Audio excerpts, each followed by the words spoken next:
پس از سالها توقف و چالش‌های متعدد، طالبان و چین تلاش جدیدی را برای احیای پروژه مس عینک آغاز کردند.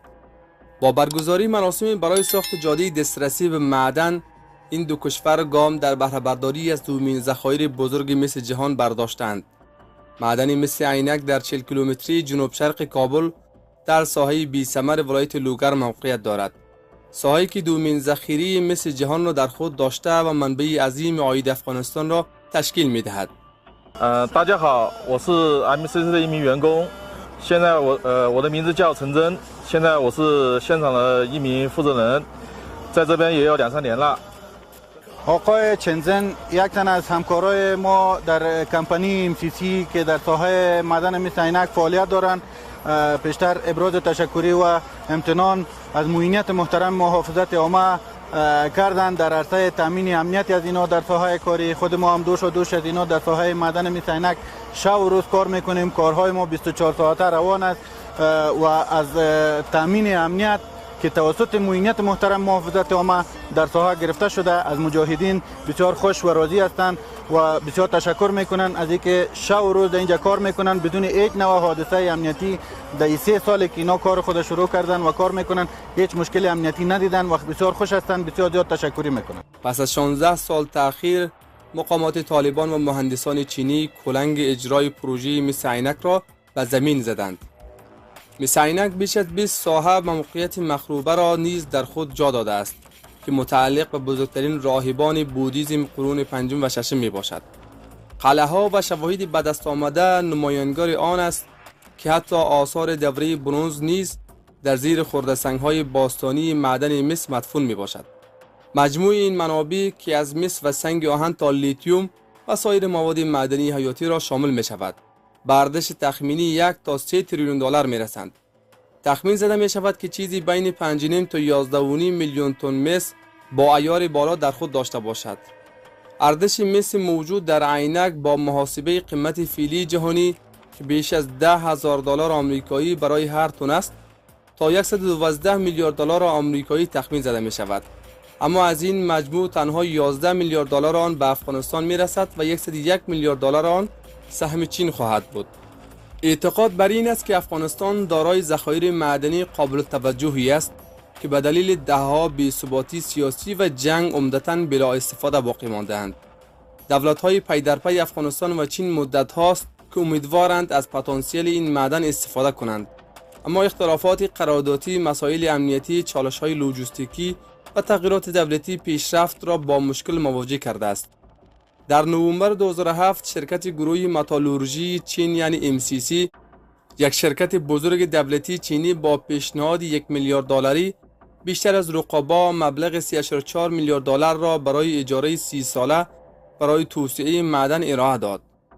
به دلیل کشف آثار باستانی در منطقه معدنی مس عینک و مشکلات امنیتی، این پروژه متوقف شد تا اینکه طالبان در آگوست 2021 دوباره در افغانستان به قدرت رسید. شهاب‌الدین دلاور، سرپرست پیشین وزارت معادن و نفت امارات اسلامی، تلاش برای از سرگیری مذاکرات با MCC را آغاز کرد. کار عملی استخراج معدن مس عینک ولایت لوگر پس از تعویق چندین ساله در 3 اسد سال 1403 با حضور مقامات امارات اسلامی در ولسوالی محمد آقای ولایت لوگر آغاز شد. در این مراسم شانگ، رئیس شرکت قراردادی مس عینک یعنی MCC، گفت بزرگترین مشکل در زمینه استخراج این معدن تأمین امنیت کامل بود که اکنون این مشکل حل شده است و افزود با تأمین امنیت در حال حاضر کار استخراج این معدن به شکل خوب و معیاری آن انجام خواهد شد. مسئولین امارات اسلامی افغانستان اعلام کردند که امنیت منطقه معدن مس عینک را تأمین کردند و شرایط برای استخراج یکی از بزرگترین ذخایر مس جهان مهیا است. امارات اسلامی برای امنیت استخراج معدن مس عینک با کارمندان چینی شرکت MCC گروه ویژه امنیتی و پوست‌های موقت در مسیر کابل لوگر ساختند. مقام‌های امارات اسلامی با دیپلمات‌ها و انجینیران چینی در مراسمی با افتتاح کار ساخت یک جاده در مسیر این معدن نخستین گام را در راستای استخراج آن برداشتند و فعلا شرکت MCC در حال ساخت و قیرریزی سرک اتصالی معدن مس عینک می باشد. جاده‌ای که کار ساخت آن آغاز شده و در اوایل این سال به بهره برداری سپرده خواهد شد. مقام‌های امارات اسلامی گفتند که شرکت چینی MCC با استخراج مس از این معدن حداقل 1 سال فاصله دارد. چین با سرمایه گذاری جهت استخراج معدن مس عینک سالانه مبلغ 400 میلیون دلار به افغانستان مالیات پرداخت خواهد نمود. مطابق با قرارداد کشور چین باید مبلغ 800 میلیون دلار را به طور تضمین بپردازد. کمپانی قرارداد کننده موافقت نموده است غرض استحصال معدن از زغال سنگ افغانستان فابریکه تولید برق 400 میگاوات را با محلات رهایشی، آب، مکتب و مسجد را اعمار نماید. در قرارداد کمپانی ساخت راه آهن را از تورخم الی تاجیکستان، از راه عینک به کابل، بعداً معدن حاجیکک از یکاولینگ در یوسف به شمال افغانستان و از شمال به تاجیکستان موافقت نموده است. همچنین طلایی که به دست می آید به دولت افغانستان تعلق دارد. در مرحله اول این پروژه برای 8000 نفر کار مساعد می گردد. در مرحله دوم الی به 15000 شرایط کار مساعد می گردد. این یک حقیقت مسلم است که اقتصاد قوی و مستقل یک کشور را در همه ابعاد تقویت می کند.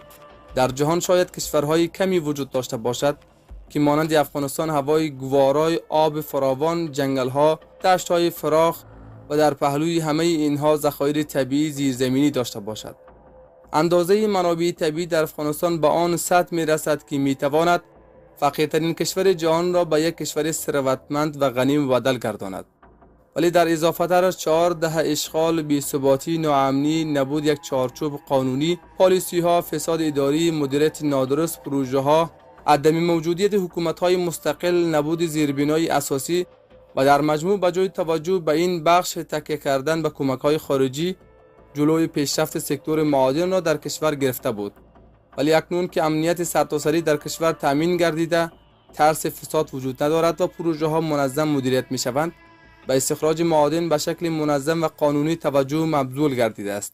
دلته مس عینک د نړۍ له مشهورو کانونو څخه یو کان ده او د افغانستان د ملت لپاره په مجموع کې د نظام لپاره یو عایدتي سرچینه ده. د امنیت لپاره موږ شپه ورځ کوشش کوو. د موږ ټول مجاهدین او د موږ ټول پرسونل شپه ورځ ګزمې کوي او پوستو کې پیرې منظمې وي. موږ په نږدې وخت کې تقریبا ډېرې پوستې ایجاد کړي چې هغې ته موږ موقتې پوستې وایو چې هغه په 2 استقامتو باندې دي. یو دغه نوی سړک چې د مس عینک کان ته جوړیږي په هغه سړک په مسیر باندې موږ تقریبا 4-5 پوستې هلته ایجاد کړي دي او د چینایي انجینرانو او د داخلي انجینرانو د حفاظت په خاطر باندې د مس عینک مرکزی معدن شاوخوا هلته موږ نوې پوستې ایجاد کړي دي. امارت اسلامی افغانستان می خواهد از این طریق ذخایر طبیعی افغانستان را به اساس قانون و شکل تکنیکی و مسلکی استخراج نماید و از عواید آن در تقویت و انکشاف اقتصاد کشور بهره مند شود. با امید افغانستان آرام، آباد و صنعتی. سعدالله محمدی هستم و ممنونم از اینکه کانال ما را برای تماشا کردن انتخاب کردید.